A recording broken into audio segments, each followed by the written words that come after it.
Can you hear me? Oh, phew. Thank goodness for that. I was not doing very well there, was I? It is not always very easy to get a message across, is it? I hope you're a bit better with the technology than I am. I hope if you have to use a computer for your school stuff at the moment, that you're able to communicate a little bit more clearly. Well, we are going to be thinking at tonight's Friday Club Online a little bit about messages and how we get messages. Specifically, how can we hear from God? That's what we're thinking about during these few weeks. We're thinking about how it is that we can know God, and we're going to be thinking about that a little bit more later. But I hope you're all really well. I hope you've had a good week. I hope you're glad it's Friday. It's almost the weekend. Thanks very much again for doing so well last week on your big craft and your big challenge. We had some wonderful pictures and even some videos sent in to us. So it's great for us to be able to see what one another have been up to and share those together. Let's do that right now. There's an ant-man, pants-man, ham-spam, jam-tram, man-man, boy, girl, cheese flan. There's a car, spa, tar, bar, aardvark, hardbark, shark, dog, park, walk, log. God made everything you see. He made you and he made me. There's an inkling, pink drink, zinc, blink, sync, ring. God made everything. There's a prawn, lawn, dawn, horn, pick, picnic, zoo, lulu, tutu. There's a hot spot, not hot, pop, pop, dot, yacht, bees, knees, flea, ski, sneeze. God made everything you see. He made you and he made me. There's a crane, brain, mainframe, plain grain, plain rain. God made everything.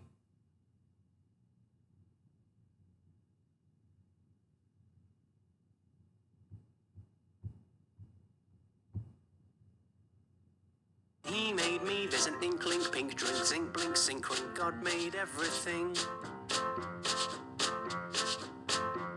There's a prawn, lawn, dawn, horn, pick, tick, picnic, zoo, lulu, tutu. There's a hot spot, not pot, top, cot, dot, yacht, bees, knees, flea, ski, sneeze.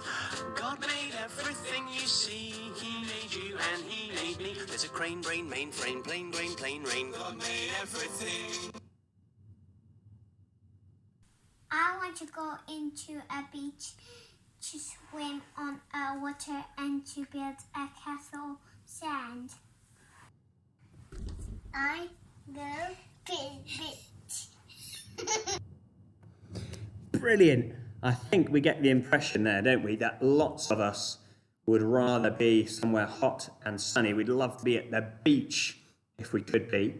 Well, hopefully soon, as spring and summer come around, that might be possible. So thank you for sending those in. I would love some more pictures for next week's gallery of your big craft and your big challenge for this week. Hopefully you got your activity pack. Please let us know if you're watching this and you'd like to receive activity packs each week and you don't. It's been great to sign up another couple of people this week for those. We're always happy to do that. If you've got your activity packs, you should find in there today's big craft. You'll have a few little bits for your big craft. You should find a little packet in which there's a t-shirt shape, and in your t-shirt shape keyring, you can put this black square, but don't keep it black, I don't think. That would be a bit boring. You can use your scratcher to scratch off a design. You could use it to scratch off a picture, or tonight we're thinking about messages. You could use it to scratch off a message, some words or something like that. Sometimes people have, don't they, t-shirts with words on them to give people a message just as they walk around the whole time. So maybe you could use it to scratch off a message, and then you can pop it inside your t-shirt keyring. You could put it on your coat or your bag or something like that to remind you. And again, I'd love to see some pictures of the big craft, your scratch art t-shirt keyrings that you make this week. So that's your big craft that you can be getting on with. What is your big challenge? Well, as soon as we're thinking about sending messages, I would love for you, for your big challenge this week, to send all the other people at Friday Club a message. And here's how we're going to do that. The message is going to be this. Listen carefully. It's quite complicated. Hello. You got that? The message is going to be hello. I want you to say hello to all the other Friday Clubbers for your big challenge. But I don't want you to just do that by saying hello like that. I want you to think of an interesting way that you could send the message hello. So you could make it out of sticks in your garden and take a picture and send it to us so that we could put it in the gallery.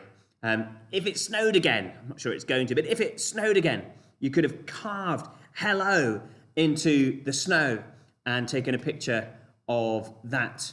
Maybe you could make up a code and send us hello in code. Maybe if you speak another language, you could send us hello in another language.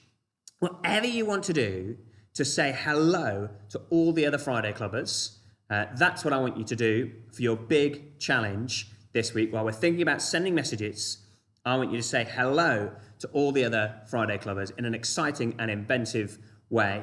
You can send that to me here. The contact us information is on the website if you don't already have it. Please do get in touch and we can use those. So we can all be saying hello to one another at Friday Club Online next week. So that's the big craft and that's the big challenge. But why are we thinking this week about sending messages? Well, it's because we're continuing our series thinking about how do we know God. We thought a couple of weeks ago about the fact that we were made to know God. That's what we're for. Life is best when we do it knowing God. We thought last week about the fact that we know God through everything that God has made, through creation. That reveals to us that God is there and what God is like. And tonight we're thinking about the way that God used to speak to his people in the Old Testament part of the Bible. People could know God through the prophets. That was how God got a message to his people in the Bible. Now, a prophet, that's a funny sort of word, isn't it? A prophet was just somebody who spoke for God. Sometimes they were just reminding the people what God had already said. Sometimes they were telling the people about what God had said would happen in the future. But the prophets acted as spokespeople for God. So that is what we're going to think about this evening.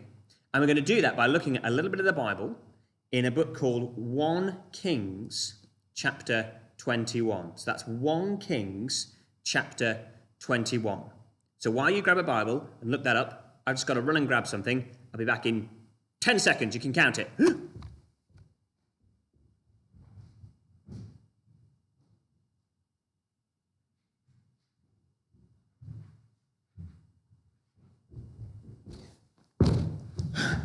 10. Yeah, did I make it? Good. I've got my piece of paper. Brilliant. So we are thinking tonight about the prophets, so that the people could know God, could hear what God had said through the prophets in the Old Testament. Now, we could probably think, and for your big challenge this week, of course, I want you to think about different ways that we can get messages. So you might think about a phone. You could send a phone call or a text message or something like that. You could send an email to somebody. You could write out a letter and send it that way. You could write out a letter and put it in a postbox, or you could write out a letter and strap it to the leg of a pigeon and send a pigeon to take a message. You might think that sounds crazy, but they really used to do that.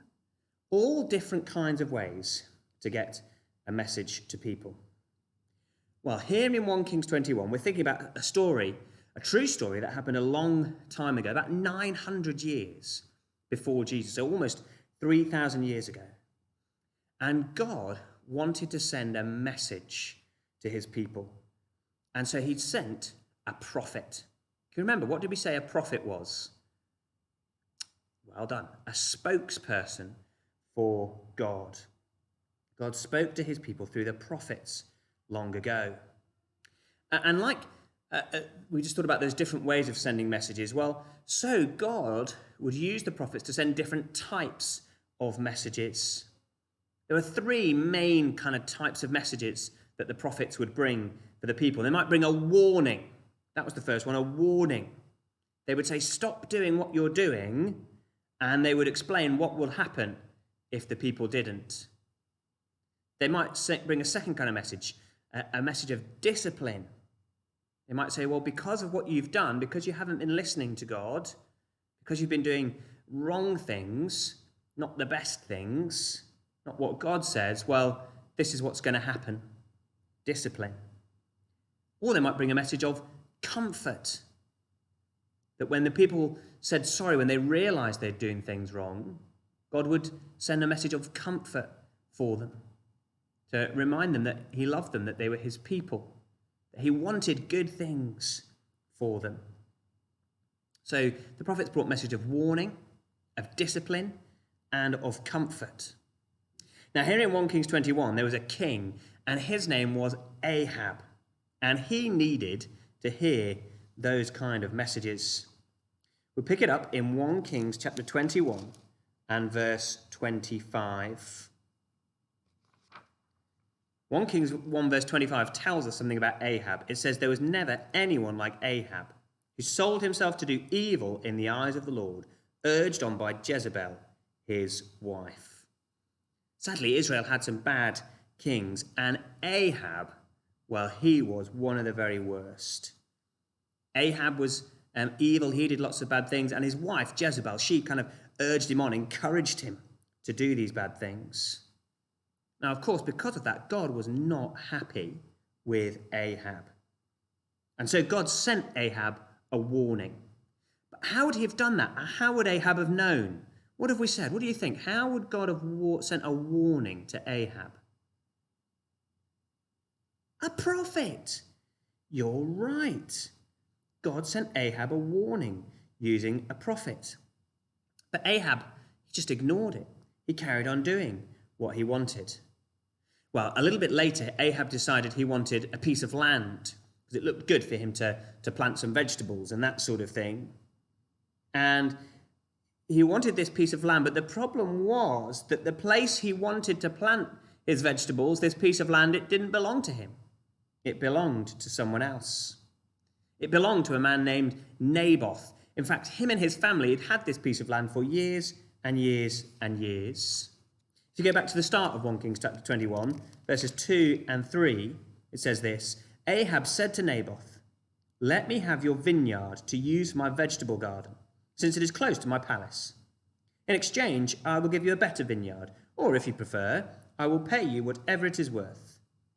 But Naboth replied, the Lord forbid that I should give you the inheritance of my ancestors. So Ahab says to Naboth, I want your vineyard so I can plant some vegetables. And Naboth says, well, actually, I don't want to sell it. I don't want to give it to you. This has been our land for years and years, and so I think I should keep it, really. Well, that did not make Ahab happy. So he went home and had a right old sulk. Do you ever do that? Do you ever have something you really want, but you can't have it, and so you have a bit of a sulk? Go on, pull your best sulky face. Oh, very sulky. Well, Jezebel, she noticed that her husband Ahab was having a bit of a sulk. So she came up with an idea of how to make him happy again. She wrote loads of letters, and she signed them as if they were from the king, as if they were from Ahab, and she sent them to all the important people around. Let's see what those letters said. We find that in verses 9 and 10. In those letters she wrote, proclaim a day of fasting and give Naboth a prominent seat among the people.